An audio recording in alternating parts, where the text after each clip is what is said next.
The Destruction of Jericho. Now Jericho was securely shut up because of the children of Israel. None went out, and none came in. And the Lord said to Joshua, See, I have given Jericho into your hand, its king, and the mighty men of valor. You shall march around the city, all you men of war. You shall go all around the city once. This you shall do for 6 days. And 7 priests shall bear 7 trumpets of ram's horns before the ark. But the 7th day you shall march around the city 7 times, and the priest shall blow the trumpets. It shall come to pass, when they make a long blast with the ram's horn, and when you hear the sound of the trumpet, that all the people shall shout with a great shout. Then the wall of the city will fall down flat. And the people shall go up every man straight before him.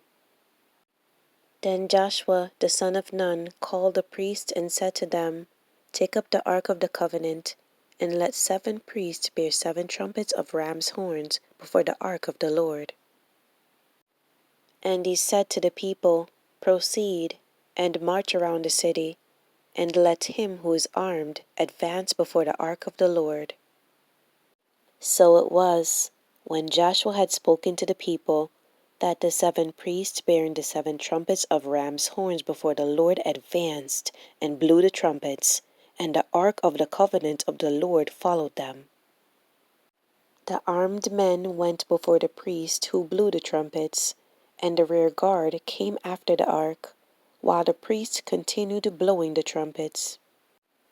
Now Joshua had commanded the people, saying, You shall not shout or make any noise with your voice, nor shall a word proceed out of your mouth, until the day I say to you, Shout, then you shall shout.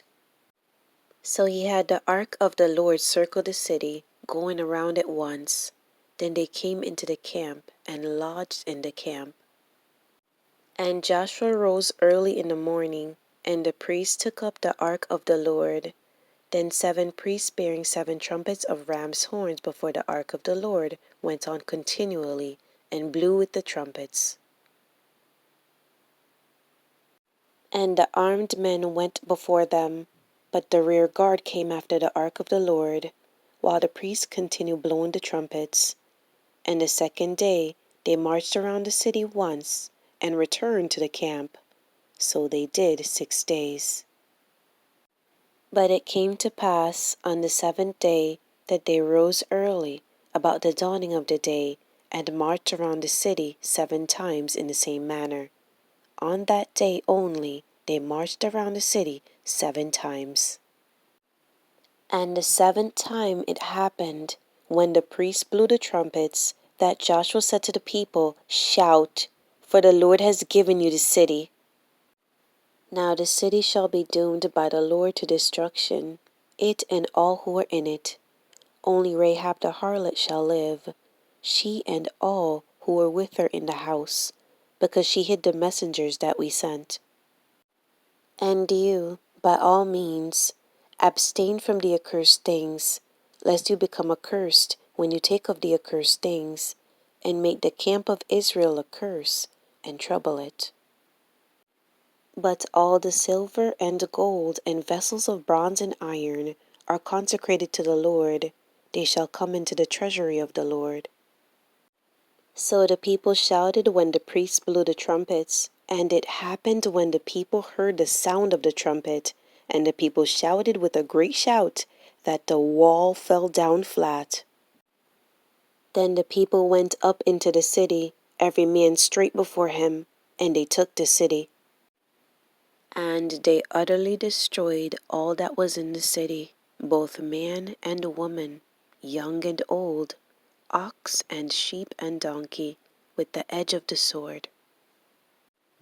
But Joshua had said to the 2 men who had spied out the country, Go into the harlot's house, and from there bring out the woman and all that she has, as you swore to her. And the young men who had been spies went in and brought out Rahab, her father, her mother, her brothers, and all that she had. So they brought out all her relatives and left them outside the camp of Israel. But they burned the city and all that was in it with fire. Only the silver and the gold, and the vessels of bronze and iron, they put into the treasury of the house of the Lord. And Joshua spared Rahab the harlot, her father's household, and all that she had. So she dwells in Israel to this day, because she hid the messengers whom Joshua sent to spy out Jericho. Then Joshua charged them at that time, saying, Cursed be the man before the Lord, who rises up and builds this city Jericho. He shall lay its foundation with his firstborn, and with his youngest he shall set up its gates. So the Lord was with Joshua, and his fame spread throughout all the country. Before I speak about the destruction of Jericho, let's go and read the ending of Joshua chapter 5. It's verse 13 through 15. And it came to pass, when Joshua was by Jericho, that he lifted his eyes and looked, and behold, a man stood opposite him with his sword drawn in his hand. And Joshua went to him and said to him, Are you for us, or for our adversaries? So he said, No, but as commander of the army of the Lord, I have now come. And Joshua fell on his face to the earth and worshipped, and said to him, What does my Lord say to his servant? Then the commander of the Lord's army said to Joshua, Take your sandal off your foot, for the place where you stand is holy. And Joshua did so. So Jesus showed up, appeared to Joshua as the commander of the Lord's army to lead him into battle to defeat Jericho. Here's how I know that it's Jesus that showed up and it wasn't just an angel. Because Joshua fell on his face and worshipped him. And he did not say, Do not worship me. Normally, an angel will tell you, Do not worship me, only worship the Lord. Also, the commander of the Lord's army said to Joshua, Take your sandal off your foot, for the place where you stand is holy. And this is the same thing that happened to Moses. Exodus chapter 3 verse 5 says, Then he said, Do not draw near this place. Take your sandals off your feet, for the place where you stand is holy ground. So this was God speaking to Moses through a burning bush. A bush that was on fire, but the fire didn't consume the bush. So he spoke to him, and he also told Moses that he's the God of Abraham, Isaac, and Jacob.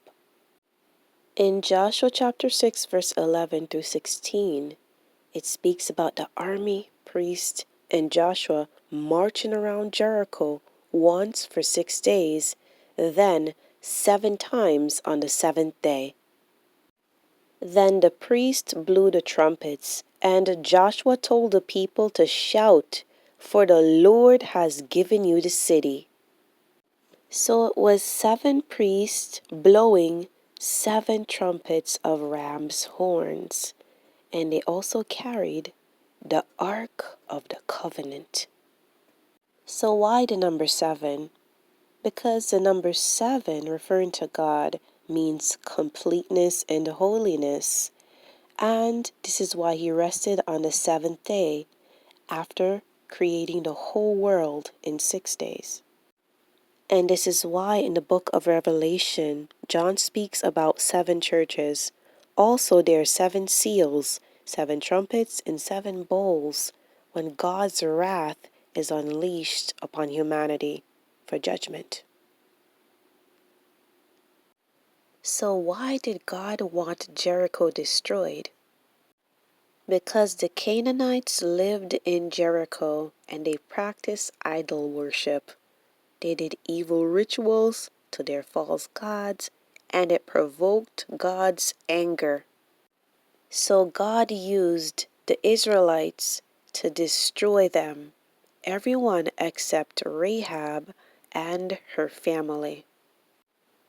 Before God used Joshua and the Israelites to defeat Jericho, before this wonderful miracle of having the walls fall down, he did a miracle before this.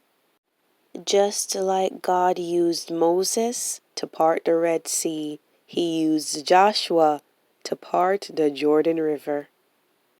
Joshua chapter 3 verse 7 through 13 says, And the Lord said to Joshua, This day I will begin to exalt you in the sight of all Israel, that they may know that as I was with Moses, so I will be with you. You shall command the priest who bear the ark of the covenant, saying, When you have come to the edge of the water of the Jordan, you shall stand in the Jordan. So Joshua said to the children of Israel, Come here, and hear the words of the Lord your God. And Joshua said, By this you shall know that the living God is among you, and that he will without fail drive out from before you the Canaanites, and the Hittites, and the Hivites, and the Perizzites, and the Girgashites, and the Amorites, and the Jebusites. Behold, the ark of the covenant of the Lord of all the earth is crossing over before you into the Jordan. Now therefore, take for yourselves 12 men from the tribes of Israel, 1 man from every tribe. And it shall come to pass, as soon as the soles of the feet of the priest who bear the ark of the Lord of all the earth, shall rest in the waters of the Jordan, that the waters of the Jordan shall be cut off, the waters that come down from upstream, and they shall stand as a heap. So after everyone crossed the Jordan on dry ground, God told Joshua to choose 12 men, 1 from each tribe, and have them pick 12 stones from the midst of the Jordan where the priest's feet stood firm. So those 12 stones were kept with the men where they lodged. But I also want to add that there were 12 other stones that Joshua went and picked and piled up in the same area where the priest's feet stood. So it was in the midst of the Jordan where the first set of stones were chosen and taken out and placed where they lodged, and the second set of stones were actually piled up and stayed there until this day. Joshua chapter 4 verse 6 says, That this may be a sign among you when your children ask in time to come, saying, What do these stones mean to you?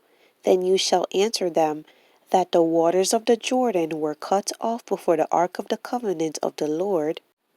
When it crossed over the Jordan, the waters of the Jordan were cut off, and these stones shall be a memorial to the children of Israel forever.